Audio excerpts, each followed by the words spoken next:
Il est encore un peu craintif, seul au milieu de son enclos.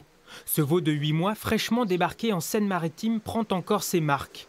Il y a une semaine à peine, on ne donnait pas cher de sa peau. Il n'était encore qu'un numéro sur une étiquette.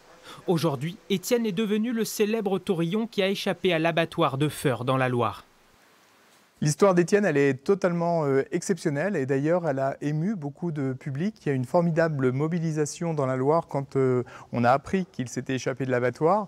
Il y a eu une pétition avec de nombreux signataires. Il y a eu aussi une mobilisation pour le racheter à l'abattoir qui en était devenu propriétaire. Au niveau de la fondation, on a plus de 1200 bovins qui sont récupérés, souvent dans des cheptels en difficulté, mais on n'a pas un cas idem comme Étienne.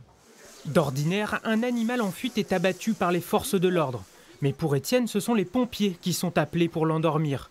Nouveau coup de chance, le produit utilisé rend sa viande impropre à la consommation pendant 35 jours. La fondation a donc le temps d'intervenir. Étienne ne finira pas sa vie à l'abattoir.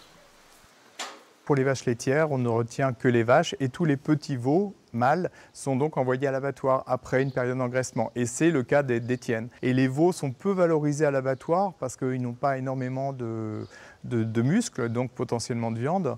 Et c'est souvent des animaux qui finissent en steak haché, en bolognaise ou des choses comme ça. La fondation a fait appel à Patrick, un agriculteur qui tient une ferme pension. Depuis 12 ans, il a complètement abandonné sa production laitière et n'accueille plus que des bovins avec des vies difficiles. Impossible pour lui de refuser Étienne. La fondation m'a appelé, qu'il s'était sauvé de l'abattoir. Moi, j'ai dit pas de problème, ramenez-le et puis je vais m'en occuper, quoi. Donc comme vous voyez, il est là, il est en très bonne santé, il va finir ses jours ici, quoi. D'ici 3 semaines et quelques examens de santé, il pourra rejoindre le grand air.